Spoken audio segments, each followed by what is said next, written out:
समुद्र में तैरता एक सुनहरा ताबूत। एक बूढ़े मछुआरे ने उसे पकड़ लिया। जब उन्होंने उसे खोला तो अंदर माँ बेटी को देखकर हैरान रह गए। दुर्भाग्य से माँ अब सांस नहीं ले रही थी। अच्छे बूढ़े मछुआरे ने बच्चे को पाला और उसका नाम परसियस रखा। पलक झपकते ही 20 साल बीत गए। परसियस अब वयस्क हो गया है। बूढ़े मछुआरे के प्रभावी सहायक बने। जब वे मछली पकड़ने के लिए निकले थे, फिर ज़्यूस की मूर्ति को काटते हुए नाइको आर्गोस की खोज की।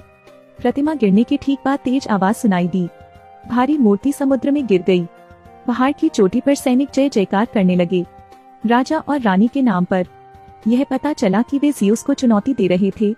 उस वर्ष देवता अमरता के कारण मनुष्यों की रचना किए बिना नहीं रह सकते थे। अमर जीवन पाने के लिए उनकी भेंट का आनंद लें। लेकिन मानव सभ्यता मजबूत और मजबूत होती जा रही है। वे देवताओं पर संदेह करने लगे, यहाँ तक कि ज़्यूस की मूर्ति को काटने के लिए किसी को भेजा, अपने विकास को साबित करने के लिए उसे लेने के लिए। इसने देवताओं और मनुष्यों के बीच संघर्ष को आगे बढ़ाया। सदी का युद्ध शुरू हो गया है। एक बार साफ आसमान अचानक बदल गया। अंधेरे का राक्षस समुद्र से निकल गया। यह ज़्यूस की मूर्ति को गिराने वाले सैनिकों पर टूट पड़ा। उसकी महान शक्ति ने सैनिकों को भूसे की तरह मार डाला। राक्षस एक स्थान पर एकत्रित हो गए। उस कोहरे में एक देवता प्रकट हुए। वह अधोलोक है जो अंडरवर्ल्ड को नियंत्रित करता है। अधोलोक एक गोले में बदल गया और नाव की ओर उड़ गया। भीषण हमले के कारण छोटी नाव चकनाचूर हो गई। मछुआरा और उसकी पत्नी दोनों नाव में फंस गए थे। परसियस जो पानी में था जल्दी से उनकी ओर तैरा, लेकिन नाव और गहरी होती चली गई और अंत में वह फिर भी असफल रहा। परसियस भाग्यशाली है जो इस घटना से बच गया। होश आने पर सिपाही उसे महल में ले गए। मैं शीर्ष पर उच्च राजा से भी मिला। महल में मेहमान सब हंस रहे थे और खुशी से बातें कर रहे थे। जहाँ तक इस बार सैनिकों के नुकसान की बात है तो उन्होंने तनिक भी परवाह नहीं की। राजा अभी भी उन्हें जीत की बधाई दे रहे हैं। रानी ने भी साहसपूर्वक कहा, हम अब देवता हैं। राजा ने देखा कि रानी बहुत उत्साहित है और रुक गई, लेकिन बहुत देर हो चुकी थी। धुएं का एक बादल आया और एक जगह इकट्ठा हो गया। उस धुएं में आग का गोला घूम रहा था। आसपास के सैनिक सब सहम गए। केवल परसियस हानिकर था। आग का गोला भी धीरे धीरे थम गया। काला धुआं आखिरकार पाताल में बदल गया। अधोलोक अपनी शक्ति का विरोध करने में सक्षम छोटे इंसान पर चकित था, लेकिन परसियस ने उसे देखकर अपने परिवार को याद किया और क्रोधित हो गया। वह अधोलोक की ओर दौड़ पड़ा, परंतु मानव शरीर ईश्वर का विरोध न कर सका। हेड्स ने अपना हाथ उठाया और दसियों मीटर उड़ने वाले परसियस को भेजा। इस बार उनके आने का उद्देश्य ज़्यूस की इच्छा को व्यक्त करना था। ईश्वर की अवमानना के कारण ज़्यूस ने उन्हें दंडित करने का फैसला किया। हेड्स मानवता के थोड़े डर का उपयोग करने में भी सक्षम था, इसे अपनी शक्ति में बदलने के लिए। उसने केवल एक बार रानी को देखा, जिससे वह कुछ दशक बड़ी हो गई। अधोलोक अंतिम संदेश देता है। 10 दिन बाद जब ग्रहण दिखा, वह सभी आर्गोस को नष्ट करने के लिए समुद्री राक्षस क्रैकेन को खोल देगा। जब तक राजा ने स्वेच्छा से राजकुमारी की बलि नहीं दी, उसके रक्त का उपयोग करके क्रैकेन का बलिदान किया। उसके जाने से पहले हेड्स ने एक महत्वपूर्ण घोषणा की। परसियस ज़्यूस का पुत्र था। वह ज़्यूस के खून का आधा देवता है। ठीक है, युवक के यहाँ एक बड़ा अधिकारी है। राजा ने देवताओं पर युद्ध की घोषणा करने के लिए अपने कबीले का नेतृत्व किया, लेकिन ज़्यूस नहीं चाहता था कि युद्ध हो। उसका इरादा केवल राजा को थोड़ी सी सजा देने का था। इसलिए वह एक राजा के रूप में बदल गया जो महल में घुस गया। रानी के अंदर भगवान का बच्चा है।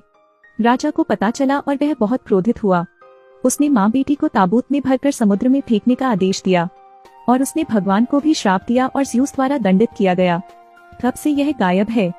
रानी पहले ही मर चुकी है, केवल ज़्यूस के बच्चे को छोड़कर। वह बच्चा जीवित रहने के लिए ताकत पर निर्भर करता है।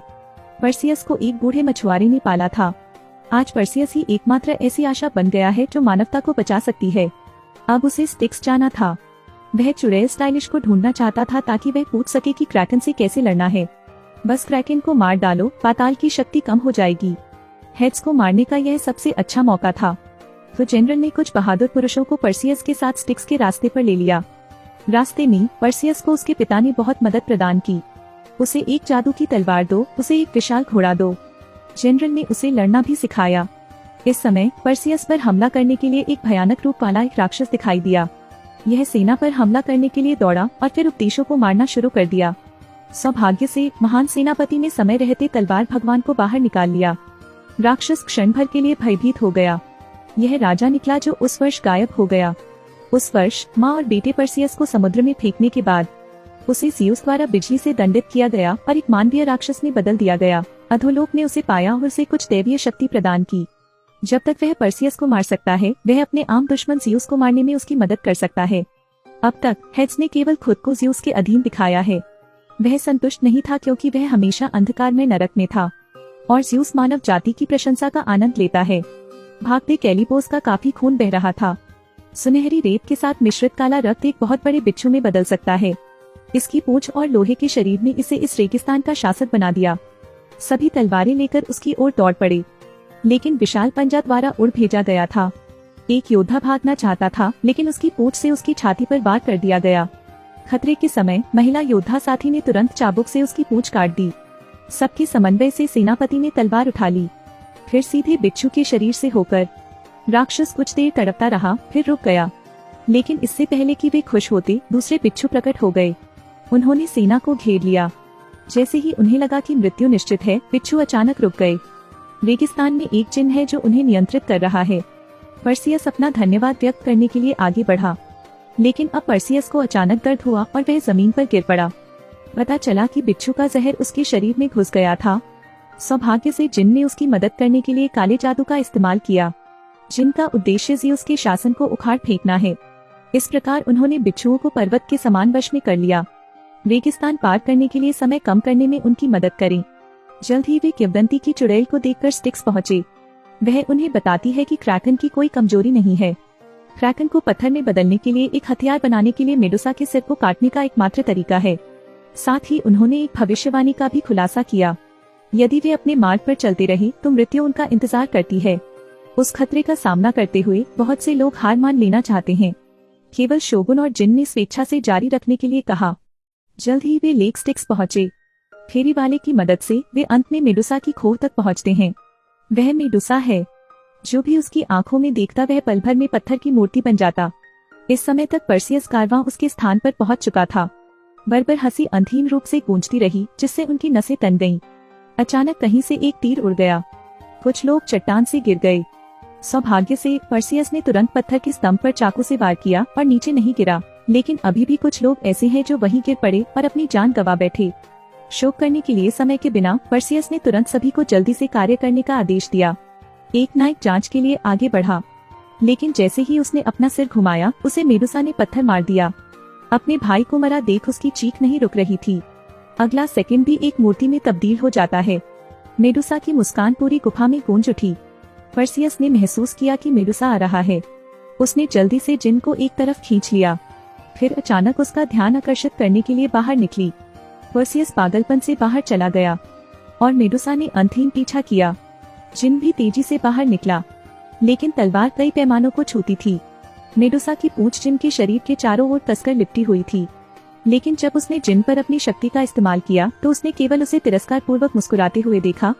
पता चला कि जिन एक लाश है। तभी जोरदार धमाका हुआ। मेडुसा को मारने के लिए जिन ने आत्म विस्फोट का इस्तेमाल किया। मेडुसा ने जमकर पर्सियस को दौड़ाया, लेकिन जनरल ने इसे जमीन पर लगाने के लिए एक पत्थर के खंभे का इस्तेमाल किया। उन्होंने मेडुसा को रोकने के लिए अपने जीवन का इस्तेमाल किया। पर्सियस ने पलटवार करने के लिए अपनी ढाल का उपयोग करने का अवसर लिया। उसने अपनी आंखें बंद कर ली, फिर मुड़ गया। सफलतापूर्वक उसका सिर ले लिया। उसका शरीर भी नीचे लावा में गिर गया, लेकिन मोर्चा अभी भी इंतजार कर रहा है। पर्सियस को महल में लौटने के लिए मजबूर होना पड़ा। क्रैकन को मानवता को मारने और नष्ट करने से रोके, तो वह ज़्यूस द्वारा दिए गए घोड़े पर सवार मेडुसा का मुखिया था। घोड़ा आर्गोस के महल की ओर बिना रुके उड़ गया। जब ग्रहण लगने वाला था, क्रैकन भी समुद्र तल से उभरा। लोग अपने जीवन के लिए राजकुमारी को पकड़ने और समुद्र के सामने एक खंभे पर लटकाने के लिए सीधे महल में पहुंचे। और फिर अधोलोक अब और प्रतीक्षा नहीं कर सकता था। उसने पूरे मन से ज़्यूस से बात की। ज़्यूस ने देखा कि पाताल लोक भटक गया था। बस उसे बता दे कि उसका बेटा अभी जिंदा है। अधोलोक चिंतित था कि वह विफल हो जाएगा, इसलिए वह जल्दी से आर्गोस की ओर भागा। इस समय पर्सियस ने आर्गोस में पैर रखा था। हेड्स ने छाया राक्षसों को रिहा कर दिया और उन्हें पर्सियस पर हमला करने के लिए भेजा। सौभाग्य से पर्सियस के पास मेडुसा का सिर था, तो हम उन पर काबू पा सकते हैं। पर्सियस ने लोगों की मदद से आखिरकार अपना सिर वापस पा लिया। राजकुमारी को क्रैकन द्वारा निगले जाने से एक सेकंड पहले उसने मेडुसा की शक्ति का उपयोग क्रैकन को भयभीत करने के लिए किया। एक दयनीय चीख निकली। क्रैकन का बड़ा शरीर धीरे धीरे पत्थर का हो गया और समुद्र में गिर गया। उससे पाताल की शक्ति भी क्षीण हो गई। परसियस ने तलवार भगवान की शक्ति उधार ली। अधोलोक को नरक में वापस भेजने के लिए एक बिजली के बोल्ट को बुलाता है।